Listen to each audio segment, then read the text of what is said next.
ಅಡಿಕೆ ಕಾರ್ಯಪಡೆಯ ಮಾಜಿ ಅಧ್ಯಕ್ಷರು, ಅಡಿಕೆ ಪ್ರಕೋಷ್ಠದ ಮಾಜಿ ಅಧ್ಯಕ್ಷರು, ಈಗಲೂ ಇರ್ಬೋದೇನವರು ಅಡಿಕೆ ಪ್ರಕೋಷ್ಠ ಅಧ್ಯಕ್ಷರಾಗಿ, BJP ನಾಯಕರಾಗಿರ್ತಕ್ಕಂಥ ಒಂಥರ ಅಡಿಕೆ ಬೆಳೆಗಾರರ ಸ್ವಯಂ ಘೋಷಿತ ನಾಯಕರಾಗಿರ್ತಕ್ಕಂಥ ಗೌರವಾನ್ವಿತ ಆರ್ಗ ಜ್ಞಾನೇಂದ್ರ ಅವರು ನಿನ್ನೆ ಪತ್ರಿಕಾಗೋಷ್ಠಿಯಲ್ಲಿ ಏನಂತ ಅಂದರು ಅಂದರೆ, ಅಡಿಕೆಯಲ್ಲಿ ಕ್ಯಾನ್ಸರ್ ಕಾರಕ ಇದೆ ಎಂದು ಅಫಿಡವಿಟ್ ಹಾಕಿದವರು ಯಾರು ಎಂಬುದನ್ನು ಮಧು ಬಂಗಾರಪ್ಪನವರು ಸಾಬೀತುಪಡಿಸಲಿ ಅಂತ ನಿನ್ನೆ ಹೇಳಿಕೆಯನ್ನು ಕೊಟ್ಟಿದ್ದಾರೆ.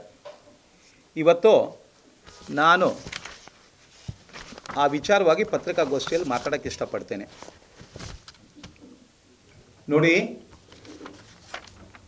ಭಾರತೀಯ ಹಿಂದೂ ಧಾರ್ಮಿಕ ಸಾಂಸ್ಕೃತಿಕ ಬದುಕಿನಲ್ಲಿ ಪೂಜ್ಯ ಭಾವನೆಯನ್ನು ಹೊಂದಿರುವ, ಔಷಧಿ ಗುಣವನ್ನು ಹೊಂದಿರುವ, ಲಕ್ಷಾಂತರ ರೈತರ ಬದುಕಿನ ಬೆಳೆಯಾಗಿರ್ತಕ್ಕಂಥ ಅಡಿಕೆಗೆ ಕ್ಯಾನ್ಸರ್ ಕಾರಕ ಹಣೆಪಟ್ಟಿ ಕಟ್ಟಿದ್ದು BJP ಕೇಂದ್ರ ಸರ್ಕಾರ. ಇದು ಜ್ಞಾನೇಂದ್ರ ತಿಳ್ಕೋಬೇಕು. ಆಮೇಲೆ ಆ ಅಫಿಡವಿಟನ್ನು ಕಾಂಗ್ರೆಸ್ ಕೇಂದ್ರ ಸರ್ಕಾರ ಹಾಕಿದೆ ಅಂತಕ್ಕಂಥದ್ದು ಅದು ಸುಳ್ಳು ಅಂತಕ್ಕಂಥ ಮಾತನ್ನು ಹೇಳಕ್ಕೆ ಇಷ್ಟಪಡ್ತೀನಿ. ತಮ್ಮ ಕೈಯಲ್ಲಿ ಅಫಿಡವಿಟ್ ಕಾಪಿನೂ ಕೊಟ್ಟಿದ್ದೀನಿ. ನೋಡಿ, ಈ ಪ್ರತಿ ಚುನಾವಣೆ ಸಂದರ್ಭದಲ್ಲಿ BJPಯವರಿಗೆ, ಅದು ಲೋಕಸಭಾ ಚುನಾವಣೆ ಇರಲಿ, ಅದು MLA ಚುನಾವಣೆ ಇರ್ಬೋದು, ಅಥವಾ ಮ್ಯಾನ್ಕೋಸ್ ಚುನಾವಣೆ ಇರ್ಬೋದು, ಆವಾಗ ಅವ್ರಿಗೆ ಅಡಿಕೆ ನೆನಪಾಗುತ್ತೆ. ಅಡಿಕೆ ಬಗ್ಗೆ, ಕಾಂಗ್ರೆಸ್ ಬಗ್ಗೆ ಏನೋ ಒಂದು ಸುಳ್ಳು ಅಪಪ್ರಚಾರವನ್ನು ಮಾಡಿ ಅಡಿಕೆ ಬೆಳೆಗಾರರ ಮತನ ಯಾಚನೆ ಮಾಡ್ತಕ್ಕಂಥ ಒಂದು ಹುನ್ನಾರ ಈ BJP ನಾಯಕರಲ್ಲಿ ಆರ್ಗ ಜ್ಞಾನೇಂದ್ರ ಅವ್ರಲ್ಲಿದೆ ಅಂತಕ್ಕಂಥ ಮಾತನ್ನು ಹೇಳಕ್ಕೆ ಇಷ್ಟಪಡ್ತಾರೆ. ಪ್ರತಿ ಸಲ ಹಾಗೇನೆ.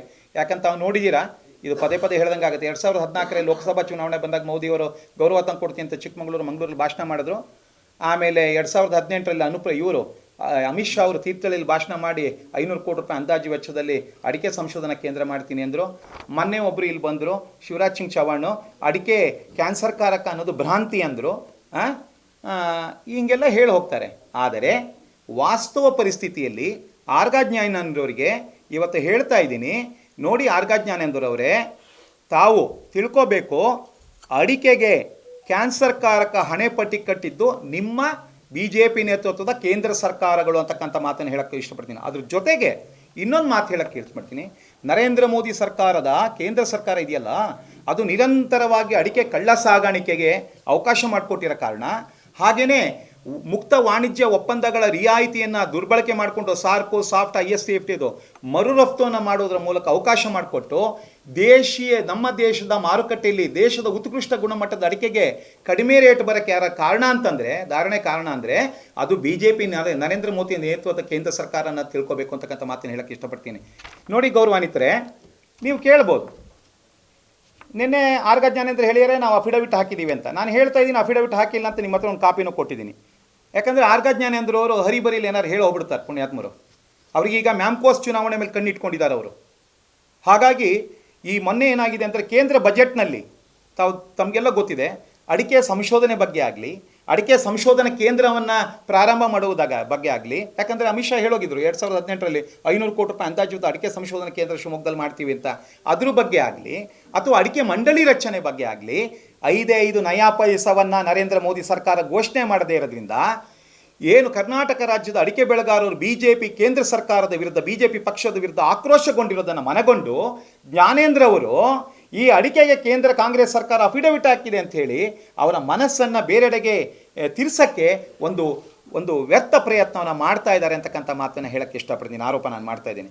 ನೋಡಿ, ತಮಗೆ ಗೊತ್ತಿರಲಿ, ನಾನು ಅಫಿಡವಿಟ್ ಬಗ್ಗೆ ಸ್ವಲ್ಪ ಕೂಲಂಕುಷವಾಗಿ ಮಾತಾಡ್ತೀನಿ. ಫಸ್ಟು ಇದನ್ನು ನೋಡಿ, 2001ರಲ್ಲಿ ಇಲ್ಲಿದೆ ನೋಡಿ, ಅಟಲ್ ಬಿಹಾರಿ ವಾಜಪೇಯಿ ಅವರ ನೇತೃತ್ವದ ಕೇಂದ್ರ ಸರ್ಕಾರ ಒಂದು ಇದನ್ನು ಹೇಳುತ್ತೆ, ಏನಂದ್ರೆ report of the expert committee on arecanut April 2001.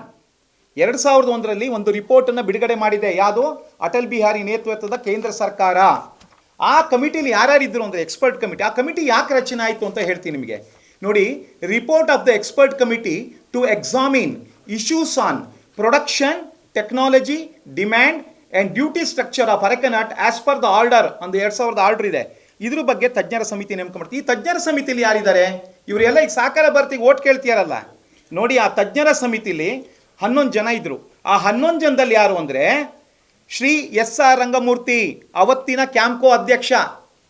ಎಸ್.ಆರ್. Rangamurthy, ಹಾಗೇನೆ ಪಿ ರಾಂಭಟ್, ಯಾರು ಪುತ್ತೂರಿನ MLA ಆಗಿದ್ರು, ಮಾಜಿ ಕ್ಯಾಂಪ್ಕೋ ಅಧ್ಯಕ್ಷ, ಹಾಗೆ ಡಾಕ್ಟರ್ PKS ಭಟ್ ಅಂತ, ಇವರೆಲ್ಲ ಆಲ್ಮೋಸ್ಟ್ BJP ನಾಯಕರುಗಳೇ, ಸಹಕಾರ ಭಾರತಿಯವರೇ.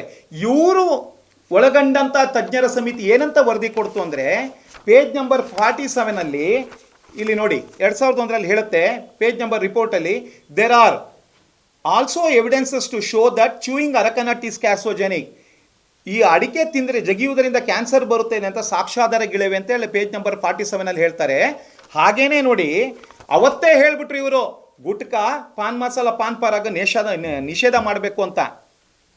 ಅಲ್ಲದೆ ಇನ್ನೊಂದು ಹೇಳ್ತಾರೆ 49, since the arecanut is reported to be carcinogenic, may be in future with growing awareness of health hazardous its usage may be restricted. ಅಂದರೆ ಇಲ್ಲಿ ಅಡಿಕೆ ಕ್ಯಾನ್ಸರ್ ಕಾರಕವೆಂದು ವರದಿಯಾಗಿದೆ ಅಂತ ಹೇಳಿ 2001 ಅಟಲ್ ಬಿಹಾರಿ ವಾಜಪೇಯಿ ನೇತೃತ್ವ ಸಮಿತಿ ವರದಿಯಲ್ಲಿದೆ. ಇದನ್ನ ಆರ್ಗಾ ಜ್ಞಾನೇಂದ್ರರು ಮುಚ್ಚಿಡ್ತಾ ಇದ್ದಾರೆ.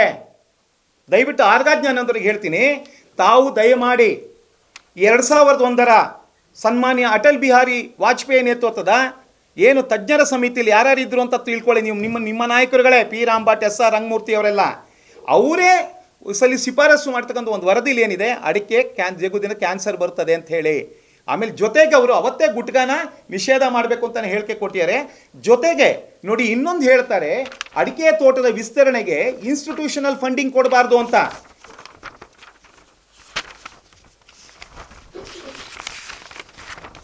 ನೋಡಿ ಅಲ್ಲೊಂದು ಇನ್ನೊಂದು ರೆಕಮೆಂಡೇಶನ್ ಮಾಡ್ತಾರೆ, to discourage the new area of expansion of arecanut, financial institutions like NABARD, cooperatives, nationalized banks, etc. may phase out the financing of area of expansion. ಅಂದರೆ ನಬಾರ್ಡು, ಸಹಕಾರಿ ಸಂಸ್ಥೆಗಳು, ರಾಷ್ಟ್ರೀಕೃತ ಬ್ಯಾಂಕ್ಗಳಿಂದ ಅಡಿಕೆ ತೋಟ ವಿಸ್ತರಣೆಗೆ ಸಾಲ ಕೊಡಬಾರ್ದು ಅಂತ ಯಾರು ಹೇಳಿದ್ರು? ಅದು ಯಾರು? ಏನು ಅಡಿಕೆ ಬೆಳೆಗಾರ ಸ್ವಯಂ ಘೋಷಿತ BJP ಅವರು.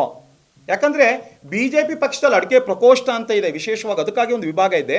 ಹಾಗೇನೆ ಕಾರ್ಯಪಡೆ ರಚನೆ ಮಾಡಿದ ಕೀರ್ತಿವಂತರು BJP ಇರೋದು. ಅದೇ ಕೀರ್ತಿವಂತರು 2001 ಅವ್ರದ್ದೇ ಕೇಂದ್ರ ಸರ್ಕಾರ ಅಡಿಕೆ ತಿಂದರೆ ಕ್ಯಾನ್ಸರ್ ಬರುತ್ತೆ ಅಂತ ಹೇಳಿ ಅಡಿಕೆಗೆ ಮೊದಲ ಬಾರಿ ಕ್ಯಾನ್ಸರ್ ಕಾರಕ ಹಣೆಪಟ್ಟಿಯನ್ನು, ಕಳಂಕವನ್ನು ಕಟ್ಟಿದ್ದು ಯಾರು ಅಂದರೆ BJP ಸರ್ಕಾರ. ಅದಲ್ಲದೆ ಮುಗೀತು ಅಂತ ತಿಳ್ಕೊಂಡಿದ್ವಿ ನಾವು ನೀವು. ಆದರೆ ನಂತರ ಬಂದಂಥ, ನಿಮ್ಮ ಹತ್ರ ಕೊಟ್ಟಿದ್ದೀನಿ, ಯಾರು ಅಂತಂದರೆ ನರೇಂದ್ರ ಮೋದಿ ಅವರು 2014 ಅಡಿಕೆಗೆ ಗೌರವ ತಂದು ಕೊಡ್ತೀನಿ, ಅಡಿಕೆ ಉಳಿಸ್ತೀನಿ ಅಂದರು. ಆದರೆ ಅವ್ರು ಮಾಡಿದ್ದೇನು ಸ್ವಾಮಿ?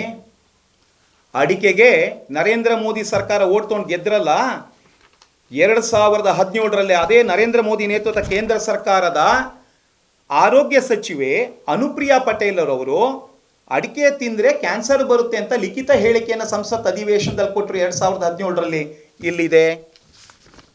ಹಾಗೇನೆ 2017 ಅನುಪ್ರಿಯಾ ಪಟೇಲ್ ಆರೋಗ್ಯ ಸಚಿವೆ ಕೊಟ್ಟರು ನರೇಂದ್ರ ಮೋದಿ ಸರ್ಕಾರ. ಮತ್ತೆ 2019 ಅದೇ ನರೇಂದ್ರ ಮೋದಿ ಸರ್ಕಾರದ ಆರೋಗ್ಯ ಸಚಿವ ಅಶ್ವಿನ್ ಕುಮಾರ್ ಚೌಬೆ ಸಂಸತ್ ಅಧಿವೇಶನದಲ್ಲಿ 2019 ಕೊಡ್ತಾ ಲಿಖಿತ ಹೇಳಿಕೆ, ಅಡಿಕೆ ತಿಂದರೆ ಕ್ಯಾನ್ಸರ್ ಬರುತ್ತೆ ಅಂತ. ಯಾಕೆ ಜ್ಞಾನೇಂದ್ರಣ್ಣ ನಿಮಗೆ ಗೊತ್ತಿಲ್ವಾ? ಇದ್ರ ಬಗ್ಗೆ ಅಡಿಕೆ ಪ್ರಕೋಷ್ಠ ಅಧ್ಯಕ್ಷನಾಗಿ, ಅಡಿಕೆ ಕಾರ್ಯಪಡೆ ಅಧ್ಯಕ್ಷನಾಗಿ ಜ್ಞಾನೇಂದ್ರಣ್ಣ ಒಂದು ಚಕ್ಕರೆ ಎತ್ತಲಿ. ಜ್ಞಾನೇಂದ್ರಣ್ಣ ಯಾವ MP ಎತ್ತಲಿಲ್ಲ BJP ಅವರು. ಅದ್ರ ಜೊತೆಗೆ ಇಷ್ಟಕ್ಕೆ ಸುಮ್ಮನಾಗಿದ್ವಿ ನಾವು. 2017 19 ಅಧಿಕೃತವಾಗಿ ನರೇಂದ್ರ ಮೋದಿ BJP ಸರ್ಕಾರ ಕೊಡುತ್ತೆ, ಕೇಂದ್ರ ಸರ್ಕಾರ ಅಡಿಕೆ ತಿಂದರೆ ಕ್ಯಾನ್ಸರ್ ಬರುತ್ತೆ ಅಂತೇಳಿ ಅಧಿಕೃತವಾಗಿ ಲಿಖಿತ ಹೇಳಿಕೆಯನ್ನು ಸಂಸತ್ ಅಧಿವೇಶನದಲ್ಲಿ ಕೊಟ್ಟಿದ್ಯಾರೋ ನರೇಂದ್ರ ಮೋದಿ ಕೇಂದ್ರ ಸರ್ಕಾರದ ಆರೋಗ್ಯ ಸಚಿವರು. ಇದು ಜ್ಞಾನೇಂದ್ರಣ್ಣಂಗೆ ಗೊತ್ತಿಲ್ವಾ? ಇನ್ನೊಂದು ಹೇಳಕ್ಕೆ ಇಷ್ಟಪಡ್ತೀನಿ, ಅವ್ರದ್ದು ಆಯಿತು ಒಂದು ಹೋದ್ವಿ. ಇಲ್ಲಿ 25 ಜನ MP ನಮ್ಮ MP ಸೇರಿದಂತೆ ಸಿದ್ದೇಶು, ಕಟೀಲ್, ಶೋಭಾ ಕರಂದ್ಲಾಜೆ, ಬಸವರಾಜ್, ಇವರೆಲ್ಲ ಇದಾರಲ್ಲ, ಇವರೆಲ್ಲ ಹೈಯೆಸ್ಟ್ ಅಡಿಕೆ ಬೆಳೆಯೋರು. ನೋಡಿ, ಇವತ್ತು ಒಬ್ಬ BJP MP, ಜಾರ್ಖಂಡಿನ BJP MP 2021 Nishikant Dube ಅಂತ ಪುಣ್ಯಾತ್ಮ ಏನಂತ ಹೇಳ್ತಾನೆ ಗೊತ್ತಾ? ಅಡಿಕೆ ತಿಂದರೆ ಆರೋಗ್ಯಕ್ಕೆ ಹಾನಿಕಾರಕ ಆಗ್ತಿದೆ, ನರೇಂದ್ರ ಮೋದಿಯವರೇ ಪ್ರಧಾನಮಂತ್ರಿಗಳೇ ಅಡಿಕೆ ನಿಷೇಧವನ್ನು ಮಾಡಿ ಅಂತ ಹೇಳಿದವರು ಯಾರು? ಜಾರ್ಖಂಡ್ನ BJP MP ನಿಶಿಕಾಂತ್ ದೂಬೆ. ಇವರು ಹೇಳಿದಂತ ತಕ್ಷಣ ನಾವು ಇಷ್ಟಕ್ಕೆ ಮುಗಿಲಿಲ್ಲ. ಇದು ಇವ್ರು ಹೇಳಿದಕ್ಕೆ ಪ್ರತ್ಯುತ್ತರವಾಗಿ ಅವ್ರು ಬರೆದ್ರಲ್ಲ ಪ್ರಧಾನಮಂತ್ರಿಗೆ ಪತ್ರನ, ಅದ್ರ ಮೇಲೆ ಅವತ್ತಿನ ನರೇಂದ್ರ ಮೋದಿ ಕೇಂದ್ರ ಸರ್ಕಾರದ ಏನು ಆರೋಗ್ಯ ಸಚಿವ ಮಾನ್ಸುಖ್ ಮಾಂಡವೀಯ ಏನು ಹೇಳ್ತಾರೆ ಗೊತ್ತಾ? ಈ ನಿಶಿಕಾಂತ್ ದೂಬೆ ಪತ್ರ ಬರೆದ್ರಲ್ಲ ಪ್ರಧಾನಮಂತ್ರಿ ಮೋದಿಗೆ, ಅಡಿಕೆನ ಕ್ಯಾನ್ಸರ್ ಕಾರಕ, ಇದು ನಿಷೇಧ ಮಾಡಿ ಅಂತ. ಅದಕ್ಕೆ ನರೇಂದ್ರ ಮೋದಿ ನೇತೃತ್ವ ಕೇಂದ್ರ ಸರ್ಕಾರದ ಕ್ಯಾಬಿನೆಟ್ ಸಚಿವ ಮಾನ್ಸುಖ್ ಮಾಂಡವಿಯ ಏನಂತ ಹೇಳಿಕೆ ಕೊಡ್ತಾರೆ ಗೊತ್ತಾ? I will going to hold a panel discussion with the food safety standard authority of India regarding complete ban on human consumption of betel nut ಅಂತ. ಅಂದರೆ ಅಡಿಕೆಯ ಮಾನವ ಬಳಕೆಯನ್ನು ನಿಷೇಧಿಸುವ ಕುರಿತು ಭಾರತ ಆಹಾರ ಗುಣಮಟ್ಟ ಮತ್ತು ಸುರಕ್ಷತಾ ಪ್ರಾಧಿಕಾರದ ಸಭೆಯನ್ನು ಕರೆದು ಸಮಾಲೋಚನೆ ಮಾಡಿ ತೀರ್ಮಾನ ತಗೊಂತೀನಿ ಅಂತಾರೆ. ಯಾರು? ಇದೇ ನರೇಂದ್ರ ಮೋದಿ. ಅಡಿಕೆಯನ್ನು ಉಳಿಸ್ಕೊಡ್ತೀನಿ, ಅಡಿಕೆ ಗೌರವ ತಂದ್ಕೊಡ್ತೀನಿ ಅಂದಂಥ ನರೇಂದ್ರ ಮೋದಿ ಸರ್ಕಾರದ ಕ್ಯಾಬಿನೆಟ್ ಕೇಂದ್ರ ಸಚಿವ ಮಾನ್ಸುಖ್ ಮಾಂಡವಿಯಾ 2022ರಲ್ಲಿ. ನೋಡಿ, ಇದು ಜ್ಞಾನೇಂದ್ರ ಅವ್ರಿಗೆ ಗೊತ್ತಿಲ್ವಾ? ಸಂಸದ ರಾಘವೇಂದ್ರ ಅವ್ರಿಗೆ ಗೊತ್ತಿಲ್ವಾ?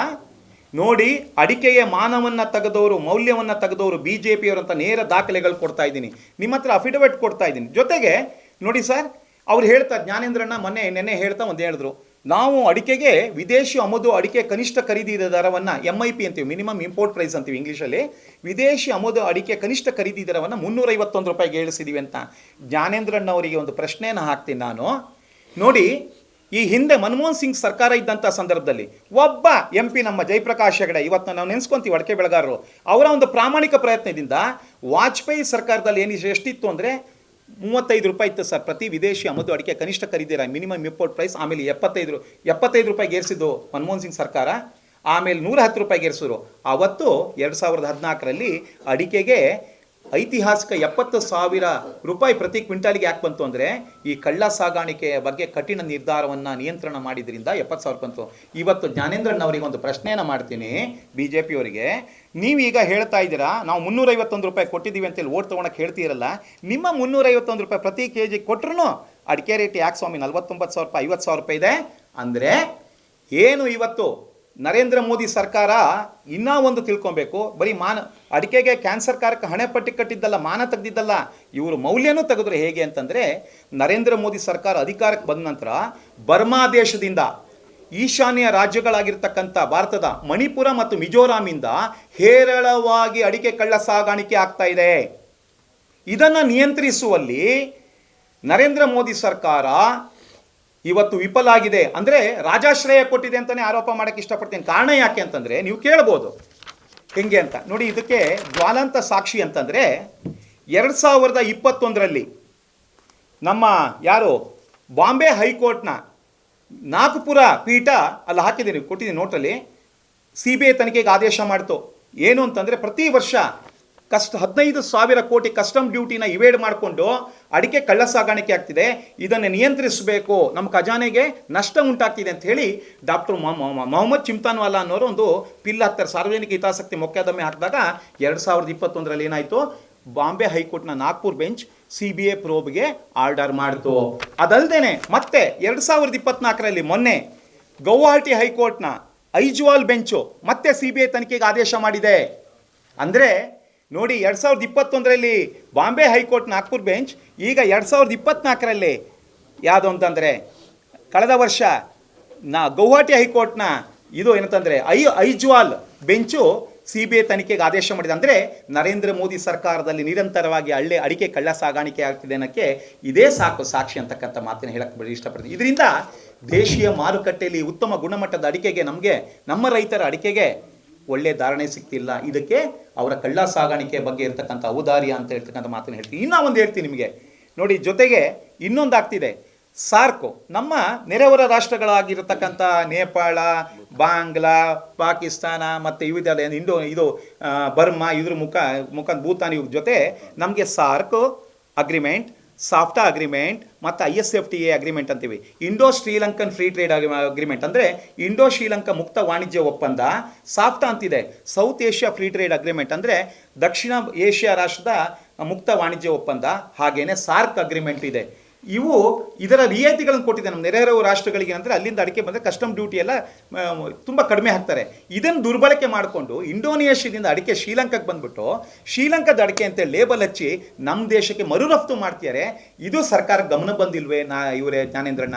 ಈ ಎಕ್ಸ್ಪೋರ್ಟ್ ಮಾಡೋದ್ರಿಂದ ಇಂಡೋನೇಷ್ಯಾದ ಅಡಿಕೆನ ಶ್ರೀಲಂಕಾ ಅಡಿಕೆ ಅಂತೇಳಿ ಲೇಬಲ್ ಹಚ್ಚಿಬಿಟ್ಟು ನಮಗೆ ಎಕ್ಸ್ಪೋರ್ಟ್ ಮಾಡ್ತಾರೆ ಅಂತ ದೇಶಕ್ಕೆ ಸಾವಿರಾರು ಟನ್ನು ಕ್ವಿಂಟಾಲ್ ಅಡಿಕೆ ಬರ್ತಿರಿಂದ ನಮ್ಮ ದೇಶದ ಉತ್ತಮ ಗುಣಮಟ್ಟಕ್ಕೆ ಅಡಿಕೆ ರೇಟ್ ಕಡಿಮೆ ಆಗಿದೆ. ಆದ್ದರಿಂದ ನೀವು 351 ರೂಪಾಯಿ ಅಲ್ಲ, ನೀವು 451 ರೂಪಾಯಿ ಮಾಡಿದ್ರು ನಮ್ಮ ದೇಶದ ಉತ್ತಮ ಗುಣಮಟ್ಟದ ಅಡಿಕೆಗೆ ಉತ್ತಮ ಧಾರಣೆ ಸಿಗಲ್ಲ. ಇದಕ್ಕೆ ಕಾರಣ BJPಯ ಕಳ್ಳ ಸಾಗಾಣಿಕೆ ಮರು ರಫ್ತಿಗೆ ಅವರು ಔದಾರ್ಯತೆ ತೋರಿಸಿದ್ದು.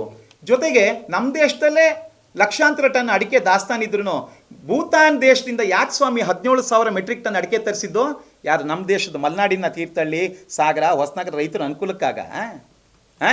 ಇದನ್ನ ಅವರಿಗೆ ಬೆಂಬಲ ಮಾಡ್ತಕ್ಕಂಥ ಏನು ಉತ್ತರ ಭಾರತದ ಗುಟ್ಕಾ ಕಂಪನಿ ಮಾಲೀಕರು ಎಲೆಕ್ಷನ್ ಫಂಡಿಂಗ್ ಕೊಡ್ತಾರಲ್ಲ, ಅವ್ರಿಗೆ ಸಹಾಯ ಮಾಡೋಕ್ಕೆ ನಮ್ಮ ದೇಶದಲ್ಲಿ ಒಳ್ಳೆಯ ಗುಣಮಟ್ಟದ ಅಡಿಕೆ ಇದ್ರೂ ಭೂತಾನ್ ದೇಶದಿಂದ 17,000 ಮೆಟ್ರಿಕ್ ಟನ್ ಅಡಿಕೆ ತರಕ್ಕೆ ಅವಕಾಶ ಕೊಟ್ಟಿದ್ದು ನರೇಂದ್ರ ಮೋದಿ ಸರ್ಕಾರ. ಈ ಮೂಲಕ ನರೇಂದ್ರ ಮೋದಿ ಸರ್ಕಾರ ಮತ್ತು ವಾಜಪೇಯಿ ಸರ್ಕಾರ, ಅಂದರೆ ಒಟ್ಟಲ್ಲಿ ಹೇಳಬೇಕಂದ್ರೆ BJP ಮತ್ತು ಕೇಂದ್ರ ಸರ್ಕಾರಗಳು ಅಡಿಕೆಯ ಮಾನ ಹಾಗೂ ಮೌಲ್ಯವನ್ನು ಹಾಳು ಮಾಡಿದ್ದು ಯಾರಂತಂದರೆ ಇದೇ ನರೇಂದ್ರ ಮೋದಿ ಸರ್ಕಾರ. ಹಾಗಾಗಿ ನರೇಂದ್ರ ಮೋದಿ ಸರ್ಕಾರ ಏನು BJP ಕೇಂದ್ರ ಸರ್ಕಾರನೇ ಅಡಿಕೆಗೆ ನಮ್ಮ ಪೂಜ್ಯ ಭಾರತೀಯ ಹಿಂದೂ ಸನಾತನ ಧಾರ್ಮಿಕ ಸಾಂಸ್ಕೃತಿಕ ಬದುಕಿನಲ್ಲಿ ಪೂಜ್ಯ ಭಾವನೆಯನ್ನು ಹೊಂದಿರತಕ್ಕಂಥ ಅಡಿಕೆ ಅಂತ ಹೇಳ್ತಾರೆ. ಅದೇ ಪೂಜ್ಯ ಭಾವನೆ ಅಡಿಕೆಗೆ ಕ್ಯಾನ್ಸರ್ ಕಾರಕ ಕಳಂಕವನ್ನು ಅಂಟಿಸಿದ್ದು, ಹಣೆಪಟ್ಟಿ ಕಟ್ಟಿದ್ದು ಇದೇ BJP ಸರ್ಕಾರ. ಆದ್ದರಿಂದ ನರೇಂದ್ರ ಮೋದಿ ಸರ್ಕಾರ, BJP ಸರ್ಕಾರ, BJP ಪಕ್ಷ ಅಡಿಕೆ ಬೆಳೆಗಾರರ ಕ್ಷಮೆ ಯಾಚಿಸಬೇಕು ಅಂತ ಹೇಳಿ ನಾನು ಆಗ್ರಹ ಪಡಿಸ್ತಾ ಇದ್ದೇನೆ. ಏನಂದ್ರು ಪದೇ ಪದೇ ಹೇಳೋದು ಕಣ್ರಿ, ಈ ಮೊನ್ನೆ ಏಪ್ರಿಲಲ್ಲೂ ಒಂದು ಸ್ಟೇಟ್ಮೆಂಟ್ ಕೊಟ್ಟರು. ಎಲ್ಲೇ ಇದರಲ್ಲಿ ಎಂಥದ್ದು ಅಸೆಂಬ್ಲಿಲಿ ಕೊಟ್ಟರು. ಯಾವಾಗ? 15 ಫೆಬ್ರವರಿ 2023. ನಾನಿವತ್ತು ಜ್ಞಾನೇಂದ್ರಣ್ಣಂಗೆ ಒಂದು ಕೇಳೋಕ್ಕೆ ಇಷ್ಟಪಡ್ತೀನಿ. MS ರಾಮಯ್ಯ ವರದಿ ಇದೆಯಲ್ಲ, ಆ MS ರಾಮಯ್ಯ ವರದಿಗೆ ಎಷ್ಟು ಖರ್ಚು ಮಾಡಿದ್ದೀರಾ ಜ್ಞಾನೇಂದ್ರಣ್ಣ ಅವತ್ತು? ಅಡಿಕೆ ಇದರಿಂದ ಇದರಿಂದ ಎಂಥದ್ದು ಕಾರ್ಯಪಡೆ ವತಿಯಿಂದ ಅವತ್ತು 10 ಕೋಟಿ ಕೊಟ್ಟಿದ್ರು ಯಡಿಯೂರಪ್ಪನವರು. ಎಷ್ಟು ಕೋಟಿ ರೂಪಾಯಿಗಳನ್ನು MS ರಾಮಯ್ಯ ಅಡಿಕೆ ಸಂಶೋಧನಾ ವರದಿ ಪಡೆಯೋಕ್ಕೆ ಖರ್ಚು ಮಾಡಿದ್ದೀರಾ? ಆ ಅಡಿಕೆ ಸಂಶೋಧನಾ ವರದಿ ಎಲ್ಲಿದೆ? ಅದು ಪ್ರಾಥಮಿಕ ವರದಿಯೇ ಅಥವಾ ಅಂತಿಮ ವರದಿಯೇ? ದಯವಿಟ್ಟು ತಿಳಿಸ್ಬೇಕು. ಯಾಕಂತಂದರೆ ಜ್ಞಾನೇಂದ್ರಣ್ಣ ಇಲ್ಲಿ ಹೇಳ್ತಾರೆ ನೋಡಿ, ಅಡಿಕೆ ಹಾನಿಕಾರಕವಲ್ಲ MS ರಾಮಯ್ಯ ಇನ್ಸ್ಟಿಟ್ಯೂಟ್ ವರದಿ ಅಂತ ಇಲ್ಲಿ ಹೇಳಿದ್ರು. ಹೇಳಿಬಿಟ್ಟು ಏನಂತಾರೆ, ವರದಿಯನ್ನು ಶೀಘ್ರವೇ ಅಡಿಕೆ ಹಾನಿಕಾರಕವಲ್ಲ, ಔಷಧಿ ಗುಣವಿರುವ ಸಾಂಪ್ರದಾಯಿಕ ಬೆಳೆ ಎಂದು MS ರಾಮಯ್ಯ ಇನ್ಸ್ಟಿಟ್ಯೂಟ್ ವಿಜ್ಞಾನಿಗಳು ಸಂಶೋಧನಾ ವರದಿ ನೀಡಿದ್ದಾರೆ. ವರದಿಯನ್ನು ಶೀಘ್ರವೇ ಸುಪ್ರೀಂ ಕೋರ್ಟ್ಗೆ ಸಲ್ಲಿಸಲಾಗುವುದು ಎಂದು ಅಡಿಕೆ ಕಾರ್ಯಪಡೆ ಅಧ್ಯಕ್ಷರಾಗಿರುವ ಗೃಹ ಸಚಿವ ಆರ್ ಜ್ಞಾನೇಂದ್ರ ಮಂಗಳವಾರ ವಿಧಾನ ಪರಿಷತ್ಗೆ ಮಾಹಿತಿ ನೀಡಿದರು. ಏನು ಸ್ವಾಮಿ? ಫೆಬ್ರವರಿ 23. ನಾನು ಜ್ಞಾನೇಂದ್ರಣ್ಣ ಕೇಳ್ತೀನಿ, ಸುಪ್ರೀಂ ಕೋರ್ಟಿಗೆ ಟೈಮ್ ಆಗಲಿಲ್ಲ ಜ್ಞಾನೇಂದ್ರ ನಿಮ್ಮ ಕೇಂದ್ರ ಸರ್ಕಾರಕ್ಕೆ ಅಫಿಡವಿಟ್ ಹಾಕೋಕ್ಕೆ ಅಡಿಕೆ ಹಾನಿಕಾರಕ ಅಲ್ಲ ಅಂತೇಳಿ? MS ರಾಮಯ್ಯ ರಿಪೋರ್ಟ್ ಇಟ್ಕೊಂಡು ನಮ್ಮ ಮೈಸೂರಿಂದ 2002ರ CFTR ರಿಪೋರ್ಟ್ ಇದೆ, ಅಡಿಕೆ ನಾಟ್ ಇಂಜುರಿಯಸ್ ಟು ಹೆಲ್ತ್ ಅಂತ. ಯಾಕೆ ನೀವು 10 ವರ್ಷಗಳ ಕಳೆದು ನರೇಂದ್ರ ಮೋದಿ ಸರ್ಕಾರ ಕೇಂದ್ರದಲ್ಲಿ ಬಂದರೂ ಅಫಿಡವಿಟ್ ಹಾಕಲಿಲ್ಲ ಅಂತಕ್ಕಂಥದ್ದನ್ನು ನೀವು ಉತ್ತರ ಹೇಳಬೇಕು. ನೀವು ಅಫಿಡವಿಟನ್ನು ಹಾಕದೇ ಇರೋ ಮೂಲಕ ಅಡಿಕೆ ಬೆಳೆಗಾರ ದ್ರೋಹ ಬಗ್ದಿದ್ದು ನಿಮ್ಮ BJP ಸರ್ಕಾರ ಅಲ್ವಾ ಸ್ವಾಮಿ? ಅದಕ್ಕೆ ನೀವು ಕ್ಷಮೆ ಯಾಚಿಸಬೇಕು, ನಾವು ಕ್ಷಮೆ ಯಾಚಿಸಬೇಕು. ಜೊತೆಗೆ ಈಗ ಲಾಸ್ಟ್ ಬರ್ತೀನಿ, ಇದೆ ಅಫಿಡವಿಟ್.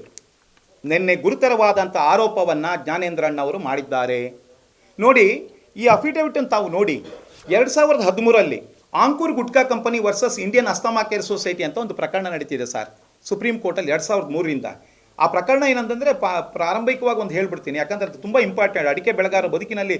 ಇವತ್ತು ಸುಪ್ರೀಂ ಕೋರ್ಟ್ ಅಂಗಳದಲ್ಲಿದೆ. ಇವತ್ತು 2003 ಜೈಪುರ ಹೈಕೋರ್ಟಲ್ಲಿ ಒಂದು ಇಂಡಿಯನ್ ಅಸ್ತಮಾ ಕೇರ್ ಸೊಸೈಟಿ ಅಂತಕ್ಕಂಥ ಒಂದು NGO ಈ ಗುಟ್ಕಾ ಆಂಕೂರ್ ಗುಟ್ಕಾ ಕಂಪನಿ ಅನ್ನೋದು ಭಾರಿ ಫೇಮಸ್. ಆಂಕೂರ್ ಗುಟ್ಕಾ ಆ ಪ್ಲಾಸ್ಟಿಕ್ ಪೌಚಲ್ಲೆಲ್ಲ ತಿಂದ್ಬಿಟ್ಟು, ಪ್ಯಾಕೆಟಲ್ಲಿ ತಿಂದ್ಬಿಟ್ಟು ಅಲ್ಲಲ್ಲೇ ಎಸಿತಾರಲ್ಲ, ಮಲಿನ ಆಗುತ್ತೆ ಅಂತೇಳಿ ಪ್ಲಾಸ್ಟಿಕ್ ಪೌಚಲ್ಲಿ ಗುಟ್ಕಾ ಪಾನ್ ಮಸಾಲ ಮಾರಾಟ ಮಾಡೋದು ನಿಷೇಧ ಮಾಡಬೇಕು ಅಂತ ಒಂದು ಇದನ್ನು ಹಾಕಿದ್ರು, ಏನು ರಿಟ್ ಪಿಟಿಷನ್ ಹಾಕಿದ್ರು. ಜೈಪುರ ಹೈಕೋರ್ಟು ಪ್ಲಾಸ್ಟಿಕ್ ಪೌಚನ್ನು ಕ್ಯಾನ್ಸಲ್ ಮಾಡಬೇಕು ಅಂತ ಆಯಿತು. ಅದಾದ ನಂತರ ಸ್ಪೆಷಲ್ ಪಿಟಿಷನ್ ಬರ್ತಾರೆ 2010ರಲ್ಲಿ ಸುಪ್ರೀಂ ಕೋರ್ಟು ಮತ್ತು ಪ್ಲಾಸ್ಟಿಕ್ ಪ್ಯಾಕೆಟಲ್ಲಿ ಗುಟ್ಕಾ ಮತ್ತು ಪಾನ್ ಮಸಾಲ ಮಾರಾಟ ಮಾಡೋದು ನಿಷೇಧಿಸುತ್ತೆ. ಅವತ್ತೇ ಒಂದು ಸುವಮೋಟೋ ಇನಿಷಿಯೇಟಿವ್ ಅಂತೀವಿ, ಸ್ವಯಂ ಪ್ರೇರಿತವಾದ ಒಂದು ಆದೇಶವನ್ನು ಮಾಡ್ತದೆ court. AS Ganguly GS Singhvi bench.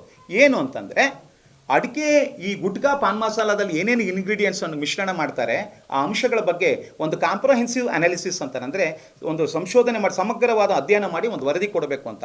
ಆ ವರದಿನ ಕೊಡ್ತಾರೆ. ಆದಮೇಲೆ ನೋಡಿ ಒಂದು ಅಫಿಡವಿಟ್ ಹಾಕಿದ್ರು ಅಂತ ನಿನ್ನೆ ಜ್ಞಾನೇಂದ್ರಣ್ಣ ಹೇಳಿದ್ರು. ಅಫಿಡವಿಟನ್ನು ಓದಿ ನೋಡಿ. ಎಲ್ಲೂ ಸಹ ಈ ಅಫಿಡವಿಟಲ್ಲಿ ಯಾರು ಹಾಕಿದ್ದು ಅಂತಂದರೆ, ಇದೇ ಸುಪ್ರೀಂ ಕೋರ್ಟಲ್ಲಿ SLP special leave petition number 16308/2007. ಈ ಇದರಲ್ಲಿ 2013 ಈ ಪ್ರಕರಣದಲ್ಲಿ ಯಾರು ಹಾಕ್ತಾರೆ? Ankur Gutka company petitioner versus Indian asthma care respondent. Affidavit on behalf of ministry of health and family welfare. ಯಾರು? R.S. Negi, son of Shri G.S. Negi, aged about 45 years, presently posted as Under Secretary to the Government of India, Ministry of Health and Family Welfare, Nirman Bhavan, New Delhi, State on as Solomon affirms as follows. ಅಂದರೆ ಇವರು ಒಂದು ಅಫಿಡವಿಟನ್ನು ಹಾಕ್ತಾರೆ ಕೇಂದ್ರ ಸರ್ಕಾರದ ಆರೋಗ್ಯ ಮತ್ತು ಕುಟುಂಬ ಕಲ್ಯಾಣ ಸಚಿವಾಲಯ ಪ್ರಕಾರ. ಇದರಲ್ಲಿ ಹಾಕಿದ್ದು ಏನು ಗೊತ್ತಾ? ಅಡಿಕೆನ ಓದಿ ತಾವು, ಅಡಿಕೆ ಕ್ಯಾನ್ಸರ್ ಕಾರಕ, ಅಡಿಕೆ ನಿಷೇಧ ಮಾಡಬೇಕು ಅಂತ ಎಲ್ಲರಿದ್ದರೆ ನೀವು ಹೇಳಿ. ಜ್ಞಾನೇಂದ್ರನು ಓದಬೇಕು ಇದನ್ನು. ಜೊತೆಗೆ ಇದರಲ್ಲಿ ಏನು ಹೇಳ್ತಾರೆ ಗೊತ್ತಾ ಸ್ವಾಮಿ? ಇದರಲ್ಲಿ ನೋಡಿ, 2011ರಲ್ಲಿ ನಮ್ಮ ಕೇಂದ್ರ ಸರ್ಕಾರ ಭಾರತ ಆಹಾರ ಸುರಕ್ಷತಾ ಮತ್ತು ಗುಣಮಟ್ಟ ನಿಯಮಗಳು 2011 ಜಾರಿಗೊಳಿಸಿದ್ರು. ರೆಗ್ಯುಲೇಷನ್ಸ್ ಅಂತ, food safety and standard regulations 2011 ಅಂತ. ಅದರಲ್ಲಿ ರೂಲ್ ನಂಬರ್ 234 ಅಂತ ಇದೆ. ಆ ರೂಲ್ ನಂಬರ್ 234 ಏನು ಹೇಳುತ್ತೆ ಅಂದರೆ, ರೂಲ್ 2 ಏನು ಹೇಳುತ್ತೆ, ನಿಯಮ 2 ಏನು ಹೇಳುತ್ತೆ ಅಂದರೆ, ಯಾವುದೇ ಆಹಾರ ಆರೋಗ್ಯಕ್ಕೆ ಹಾನಿಕಾರಕವಾಗಿರಬಾರದು. ಏನು ರೂಲು ನಿಯಮ 2 ಏನು ಹೇಳುತ್ತೆ, ಯಾವುದೇ ಆಹಾರ ಆರೋಗ್ಯಕ್ಕೆ ಹಾನಿಕಾರಕವಾಗಿರಬಾರ್ದು ಅಂತಾರೆ. ಮತ್ತು ರೂಲ್ 3 ಏನು ಹೇಳುತ್ತೆ, ಯಾವುದೇ ಆಹಾರ ಪದಾರ್ಥದಲ್ಲಿ ತಂಬಾಕು ನಿಕೋಟಿನ್ ಸೇರಿರಬಾರದು ಅಂತ ಹೇಳುತ್ತೆ. ರೂಲ್ 4 ಏನು ಹೇಳುತ್ತೆ, ಯಾವುದೇ ಆಹಾರದಲ್ಲಿ ತಂಬಾಕು ಮತ್ತು ನಿಕೋಟಿನ್ ಮಾಡಿ ನಿಷೇಧಿಸಬೇಕು ಅಂತ ಹೇಳುತ್ತೆ. ಇದು 234 ಈ ನಿಯಮ, ಈ ರೆಗ್ಯುಲೇಷನ್ಸ್ ಹೇಳುತ್ತೆ. ಆದರೆ ನಮ್ಮಲ್ಲಿ ಅಫಿಡವಿಟ್ ಹಾಕಿರೋದು ಏನು ಅಂತಂದರೆ, ತಾವು ಓದ್ಕೊಳ್ಳಿ. ಹಾಂ, ಸುಪ್ರೀಂ ಕೋರ್ಟ್ ಇಲ್ಲಿ ತನಕ ಕೊಟ್ಟಿಲ್ಲ, ಈಗ ಕೊಡಬೇಕು ಈ ಕೇಸು. ಹಾಂ, ಅಲ್ಲ ನಾವು ಕೊಟ್ಟಿಲ್ಲ, ಅದಕ್ಕೆ ಅಫಿಡವಿಟ್ ಕೊಡ್ತಾ ಇದ್ದೀನಿ. ನೆನ್ನೆ ಅಲ್ಲಿ ಜ್ಞಾನೇಂದ್ರಣ್ಣ ಅವರು, ಮಧು ಬಂಗಾರಪ್ಪನವರು ಏನಂದ್ರು, ಅಡಿಕೆಯಲ್ಲಿ ಕ್ಯಾನ್ಸರ್ ಕಾರಕ ಇದೆ ಅಂತ ಅಫಿಡವಿಟ್ ಹಾಕಿದವ್ರು ಯಾರು ಅಂತ ಹೇಳಿ ಅಂತ ಅಂದಿದ್ದಾರೆ. ಮಧು ಬಂಗಾರಪ್ಪ ಸ್ಪಷ್ಟಪಡಿಸಲಿಲ್ಲ. ಮಧು ಬಂಗಾರಪ್ಪ ಬೇಡ, ನಾನೊಬ್ಬ ಸಾಮಾನ್ಯ ಅಡಿಕೆ ಬೆಳೆಗಾರ ಮತ್ತು ಕಾಂಗ್ರೆಸ್ ಕಾರ್ಯಕರ್ತ, ನಾನು ಹೇಳ್ತಾ ಇದ್ದೀನಿ ಸರ್ ಇಲ್ಲಿ ಇದನ್ನು, ಯಾಕಂದ್ರೆ ಇದನ್ನು ಹೇಳಲೇಬೇಕು, ಯಾಕಂದ್ರೆ ನಾಳೆ ಎಲೆಕ್ಷನ್ ಇದೆ, ತಪ್ಪು ಮಾಹಿತಿ ಕೊಡ್ತೀಯ ಜ್ಞಾನೇಂದ್ರಣ್ಣ, ಅದಕ್ಕೆ ಹೇಳ್ತಾ ಇದ್ದೀನಿ. ನೋಡಿ ಇದರಲ್ಲಿ ನಾವು ಅಫಿಡವಿಟ್ ಹಾಕಿದ್ವಿ ಸರ್, ಅದ್ರಲ್ಲಿ ನೋಡಿ ಓದ್ಬಿಡ್ತೀನಿ ಸರ್.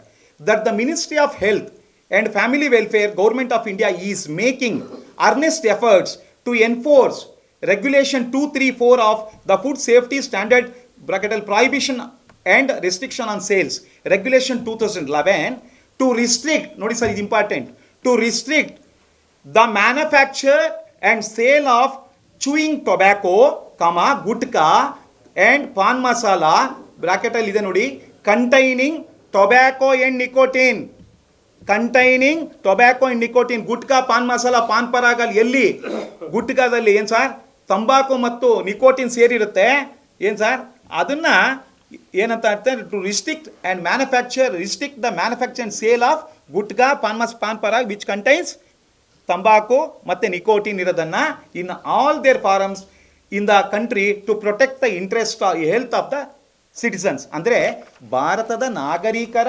ಆರೋಗ್ಯಕ್ಕಾಗಿ, ರಕ್ಷಣೆಗಾಗಿ, ಕಾಪಾಡಕ್ಕಾಗಿ ಯಾವ ಗುಟ್ಕಾ ಮತ್ತು ಪಾನ್ ಮಸಾಲ, ಪಾನ್ ಪರಾಗಗಳಲ್ಲಿ ತಂಬಾಕು ನಿಕೋಟಿನ್ ಮಿಶ್ರ ಇರುತ್ತೆ ಅಂದರೆ ಈ ಕಾನೂನು ಇದೆಯಲ್ಲ ಅದ್ರ ಪ್ರಕಾರ ಅದು ನಿಷೇಧ ಮಾಡಬೇಕು, ನಿಯಂತ್ರಣ ಮಾಡಬೇಕು ಅಂತ ಹೇಳಿದೆ. ಬಿಟ್ಟರೆ ಅಡಿಕೆ ತಿಂದರೆ ಕ್ಯಾನ್ಸರ್ ಬರುತ್ತೆ ಅಂತ ಅಫಿಡವಿಟ್ ಹಾಕಿಲ್ಲ ಅನ್ನೋದನ್ನು ಇವತ್ತು ಜ್ಞಾನೇಂದ್ರಣ್ಣಂಗೆ ಮನವರಿಕೆ ಮಾಡಿಕೊಡೋಕ್ಕೆ ಇಷ್ಟಪಡ್ತ ತಮ್ಮ ಮೂಲಕ ದಯಮಾಡಿ. ಯಾಕಂತಂದರೆ ಅಡಿಕೆಗೆ ನಮ್ಮ ಪೂಜ್ಯ ಭಾವನೆ, ಗಣಪತಿ ಹಬ್ಬದಲ್ಲೂ ಗಣಪತಿ ಮುಂದ್ಗಡೆ ನಾವು ಪೂಜೆ ಮಾಡ್ತೀವಿ, ಯಾಕೆ ಅಡಿಕೆ ಇಟ್ಬಿಟ್ಟು. ಅಡಿಕೆ ಅಂತ ಒಂದು ನಂಬಿಕೆ ವಿಚಾರ, ಅಡಿಕೆ ಅಂದರೆ ಔಷಧೀಯ ಗುಣ, ಲಕ್ಷಾಂತರ ರೈತರ ಬದುಕಿನ ಬೆಳೆ. ಇಂಥ ಬೆಳೆಗೆ ನಾವು ರಕ್ಷಕರು ಅಂತ ಹೇಳಿ ಸ್ವಯಂ ಘೋಷಣೆ ಮಾಡ್ಕೊಂಡಿರ್ತಕ್ಕಂಥ ಈ ಜ್ಞಾನೇಂದ್ರ ಅವರು ಮತ್ತು BJP ಅವರು, ನರೇಂದ್ರ ಮೋದಿ ಸರ್ಕಾರ, ವಾಜಪೇಯಿ ಸರ್ಕಾರ ಅಡಿಕೆ ಕ್ಯಾನ್ಸರ್ ಕಾರಕ ಅಂತ ಅವರೇ ವರದಿ ಕೊಟ್ಟಿದ್ದಾರೆ. ಫಸ್ಟ್ 2001ನಲ್ಲಿ expert committee which consisting of BJP members ಅವರೇ ಕೊಟ್ಟಿರ್ತಕ್ಕಂಥ ವರದಿ 2001ರಲ್ಲಿ ಕ್ಯಾನ್ಸರ್ ಕಾರಕ. ಮತ್ತು ಮೋದಿ ಸರ್ಕಾರ 2017-19ರಲ್ಲಿ ಅವರು ಮಿನಿಸ್ಟ್ರುಗಳೇ ಅಡಿಕೆ ಕ್ಯಾನ್ಸರ್ ಕಾರಕ ಅಂತ ವರದಿ ಕೊಟ್ಟಿರೋದು. ಮತ್ತು ಮಾನ್ಸುಖ್ ಮಂಡವಿಯಾ ನಿಷೇಧ ಮಾಡ್ತೀನಿ ಅಂದ, BJP MP ಜಾರ್ಖಂಡು ಯಾರು ನಿಶಿಕಾಂತ್ ದುಬೆ ನಿಷೇಧ ಮಾಡಿ ಅಂತಂದರು. ಇಷ್ಟು ಮರ್ಯಾದೆ ತೆಗೆದ್ರೂ ನಾವು ಕಾಂಗ್ರೆಸ್ನವ್ರ ಮೇಲೆ ಹಾಕ್ತಾರಲ್ಲ, ಇವರಿಗೆ ನಿಜವಾಗ್ಲೂ ಇದೆಯಾ? ನಮ್ಮ ಅಡಿಕೆಗೆ ಕ್ಯಾನ್ಸರ್ ಕಾರಕ ಹಣೆ ಪಟ್ಟಿ ಕಟ್ಟಿದ್ದೇ BJP. ಅವರು ಅಡಿಕೆ ಬೆಳೆಗಾರ ಕ್ಷಮೆ ಯಾಚಿಸಬೇಕು. ಹಾಗೆ ಜ್ಞಾನೇಂದ್ರ ಅವರು ತಮ್ಮ ಮಾತನ್ನು ವಾಪಸ್ ತಗೊಬೇಕು. ದಯವಿಟ್ಟು ಅಫಿಡವಿಟ್ಟಲ್ಲಿ ಅಡಿಕೆ ಕ್ಯಾನ್ಸರ್ ಕಾರಕ ಅಂತ ನಾವು ಹಾಕಿಲ್ಲ. ಅಫಿಡವಿಟ್ಟಲ್ಲಿ ನಾನು ಮತ್ತೆ ಹೇಳ್ತಾ ಇದ್ದೀನಿ, ಮತ್ತು ನಾಳೆ ಇನ್ನೊಂದು ಥರ ಆಗ್ಬೋದು. ಈ ಅಫಿಡವಿಟ್ಟಲ್ಲಿ ನಾವು ಹಾಕಿರೋ ಅಫಿಡವಿಟ್ ತಮ್ಮ ಕೈಲಿ ಕೊಟ್ಟಿದ್ದು ಸ್ವಾಮಿ, ಅಲ್ಲಿ ಎಲ್ಲೂ ಕ್ಯಾನ್ಸರ್ ಕಾರಕ ಅಂತ ನಾವು ಅಫಿಡವಿಟ್ ಹಾಕಿಲ್ಲ. ಯಾವುದು ಗುಟ್ಕಾ, ಪಾನ್ ಮಸಾಲ, ಪಾನ್ ಪರಾಗಲ್ಲಿ ತಂಬಾಕು ನಿಕೋಟಿನ್ ಇದ್ದರೆ ಅದನ್ನು ರೆಗ್ಯುಲೇಟ್ ಮಾಡಬೇಕು ಅಂಥೇಳಿ ಭಾರತದ ನಾಗರಿಕರ ಆರೋಗ್ಯ ದೃಷ್ಟಿಯಿಂದ ರೂಲ್ 234 ಆಫ್ ಭಾರತ ಆಹಾರ ಸುರಕ್ಷತಾ ಮತ್ತು ಗುಣಮಟ್ಟ ನಿಯಮಗಳು 2011 ರೀತಿಯ ಎನ್ಫೋರ್ಸ್ ಮಾಡ್ತೀವಿ, ಪ್ರಾಮಾಣಿಕ ಪ್ರಯತ್ನ ಮಾಡ್ತೀವಿ ಜಾರಿಗೊಳಿಸೋಕ್ಕೆ ಅಂತೇಳಿ ಅಫಿಡವಿಟ್ ಹಾಕಿದ್ದೀವಿ. ಇದನ್ನು ಜ್ಞಾನೇಂದ್ರ ಅರಿಯಬೇಕು. ದಯವಿಟ್ಟು ಜ್ಞಾನೇಂದ್ರಣ್ಣಂಗೆ ನಿಮ್ಮ ಮುಖಾಂತರ ಕೈಮೋಗೋದು ಕೇಳ್ಕೊತೀನಿ, ನಮ್ಮ ಬದುಕಿನ ಬೆಳೆ ಅಡಿಕೆಗೆ ಮರ್ಯಾದೆ ತೆಗಿಬೇಡಿ ಜ್ಞಾನೇಂದ್ರಣ್ಣ, ಇದರಲ್ಲಿ ರಾಜಕೀಯ ಮಾಡಬೇಡಿ ಅಂಥೇಳಿ ಒಂದು ಒತ್ತಾಯ ಮಾಡ್ತೀವಿ. ನೀವು ಕ್ಷಮೆ ಯಾಚಿಸಬೇಕು ಅಂತ ಕೇಳ್ಕೊತೀನಿ ಜ್ಞಾನೇಂದ್ರ ಅವರಿಗೆ. ನಮಸ್ಕಾರ, ಎಲ್ಲರಿಗೂ ಧನ್ಯವಾದ.